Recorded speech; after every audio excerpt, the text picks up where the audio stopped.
Hey everyone, welcome back. I wanted to have a quick chat with you all about the unshakable confidence of the MAGA wing of the Republican Party. They are convinced that they are not only the future of the Republican Party, but also the future of American politics writ large. Now, there is a lot of data to suggest that that's not the case, including the fact that they have performed poorly in the past three election cycles. This is especially true for the 2022 midterms, where there was supposed to be a large red wave, which did not appear as MAGA candidates failed in a number of key races, leaving Democrats with control of the Senate and giving House Republicans one of the smallest majorities ever. But in spite of these losses, people like Marjorie Taylor Greene, Matt Gaetz, and former President Donald Trump are still full steam ahead on their extreme right-wing agenda. So the question is, why are they so confident that their policies are in fact popular? And the short answer is, because from their perspective, and the perspective of their voters, they are winning. They've just had a few complications on the way. One of the most important factors for maintaining the confidence of the MAGA movement is their media ecosystem. Now, broadly speaking, media companies have two goals regardless of what industry they cover, and that is to provide coverage that engages their audience, and to always try and be on the cutting edge, talking about whatever is the hot new topic. And this applies no matter what industry you're in, be that politics, sports, fashion, whatever. So, for example, you're not going to see the latest fashions of the Met Gala covered over on ESPN because that's not what their viewers are looking for, and it's not really the hot new topic. They're probably talking about who's going to win the Heisman Trophy, who's doing well as we lead up to bowl season, things like that. So, taking that in mind, let's talk about MAGA media. And in this world of conservative talk radio, podcast, Fox News, OAN, look at who people are seeing on those networks. You're seeing people interviewing Ted Cruz, Marjorie Taylor Greene, Matt Gaetz, other members of the Freedom Caucus fairly frequently. And as well, of course, former President Donald Trump's name is everywhere. People talking about, is he on the rise? Is he falling? What's going on? But their names are almost always being mentioned on these networks, and mostly in a positive light. So, when viewers come on and consume this media, they're going to walk away with the fact that, I'm seeing all these people from the Freedom Caucus and other members who are definitely pro-MAGA. That must be what's important.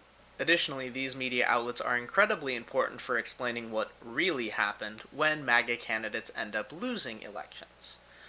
Now, for the rest of us, it's pretty apparent that moderate voters, independent voters, and young voters looked at the policies and other actions put forward by especially MAGA Republicans and said, no, that's not what I want in government, and therefore voted for Democrats. But that won't do if your target audience is MAGA Republicans and they want their candidates to win. So what can you do? Well, the answer is you can give them a way to rationalize and explain why they won while they lost. Some of the examples of this is claiming massive voter fraud. This has been going on for the past 2 years and likely will continue because it allows you to say, we won, but the vote tallies don't say we won because the Democrats cheated. And therefore you still have that sense of yourself that, no, we won, of course we won, but there was just fraud. Another popular narrative that has spawned a lot of leadership challenges in the Republican Party is that we were stabbed in the back by the establishment and the rhino Republicans, those Republicans in name only.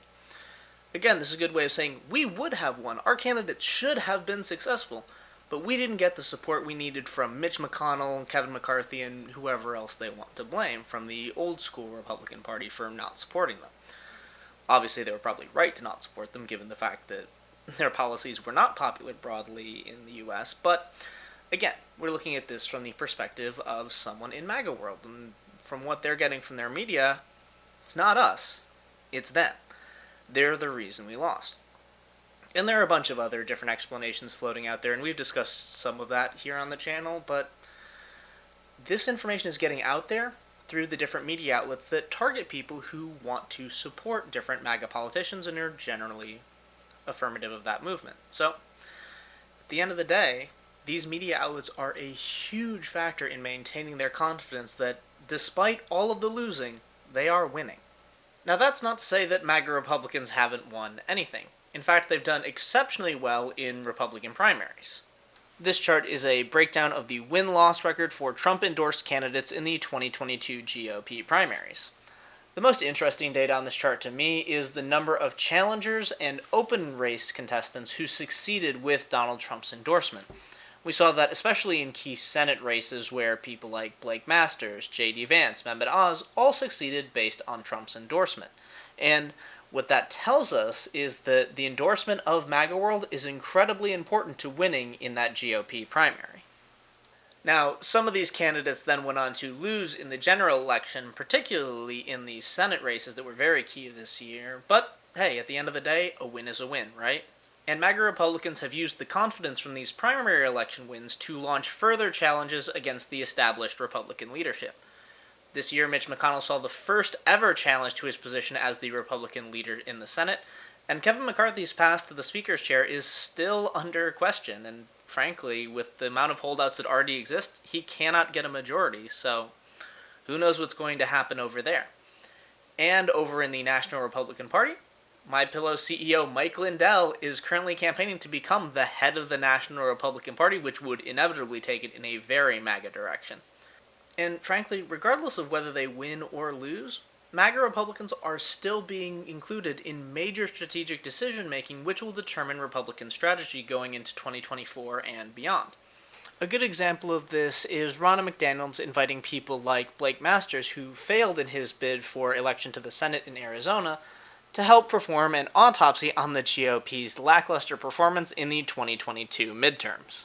Now, he's not the only person serving on this autopsy committee, but a lot of the people who are working on this project reflect some of the most extreme wings of the Republican Party and are definitely supporters of the MAGA movement. So, my question is, why are you turning to the people who cost you the election to find new ways to win the election? If it were me personally, I might turn to someone like Governor Chris Sununu of New Hampshire, who has done very well in a very blue state as a Republican. He might definitely have some good advice on how Republicans might broaden their appeal. Or, even if you need to stick to just the MAGA wing of the party, Governor Ron DeSantis of Florida did exceptionally well in his election. I'm sure he knows a thing or two as to what Republicans might be able to do going forward that would actually connect with voters. But while you can learn from your mistakes, letting those mistakes decide your strategy going forward is just a recipe for disaster for the GOP.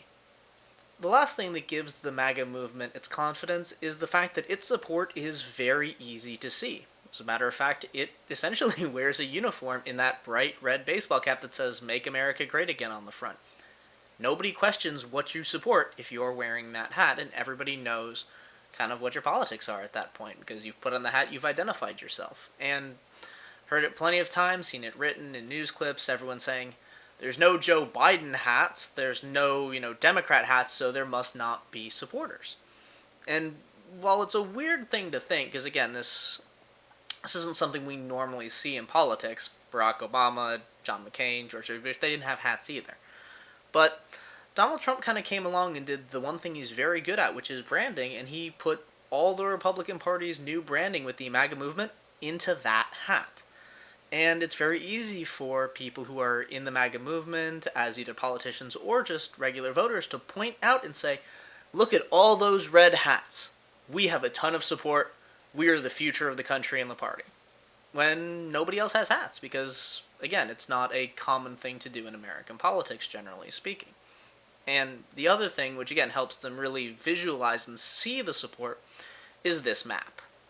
This map shows the election results for the 2022 elections by county. If the county is red, it voted majority Republican. If it's blue, it voted majority Democrat. And as you can see, there is a whole lot of red out there and not a lot of blue. So, if you're trying to convince people that the MAGA movement and Republicans are doing well in an election where they certainly did not do well by any other metric, this map is a good visual representation of it. It's very easy to see all of that red and say, yes, we must have a ton of support because it's right there on the map. Now, obviously, that's a misleading concept because these maps don't actually have any tie to the number of voters that live in these counties. A lot of these counties are very rural and have a very low population relative to, say, Cook County, where I grew up, which contains the city of Chicago. That's going to have a lot more people in it and a lot more voters in it than maybe some county in rural Oklahoma. It's just a difference that you don't see represented on this map because land does not vote, people vote. And a good illustration of this discrepancy is the second map. This is a light map, essentially a satellite picture taken of the US at night, which shows all of the lights that are on in various localities. The more lights there are, the more people there are, and consequently for our purposes in this video, the more voters there are. Now, when we compare these two maps, we can see that a lot of those bright red areas on the first map don't have a whole lot of lights in them in the second map. And this shows that, while yes, they did vote Republican, there just aren't a ton of voters there relative to some of the more blue areas which tend to conform to where the brightest lights are on this map. So, was the first map misleading? Obviously. However, it doesn't really matter because, again, it's going to square with what people are seeing. If you're in one of these deep red counties that doesn't have any blue surrounding it, and someone says, well, this map doesn't really square with reality, you might say, look, I've got my MAGA hat, I know a bunch of other people in my town who have MAGA hats, and I've never seen a Joe Biden hat, and I look at this map, and there's no blue around me, which meshes with what I'm seeing, and I look at it and go, okay, yeah, where is all this Democratic support that's supposed to exist? I don't see it on this map. Now, once you combine the visibility of the MAGA movement with its dedicated media ecosystem and its outsized influence in the broader Republican Party, it's easy to see why both MAGA voters and elected officials are confident that they are the future of both the Republican Party and the nation as a whole. Is that confidence misplaced? I think so. Does it bode well for their long-term electoral success? Given the last 3 elections, probably not. But they think it does. They're confident, and that's all that really matters to them. Think about it. Thanks for watching. If you want to see more of my content, subscribe to the channel and make sure to hit the bell icon so that you get notified whenever I post new videos. If you want to support me on my other social media platforms, all of the links you need will be in the video description below. If you have any questions about this video or another topic that you'd like me to discuss, leave me a comment and I'll do my best to get you an answer. Thanks again for watching, and have a great day.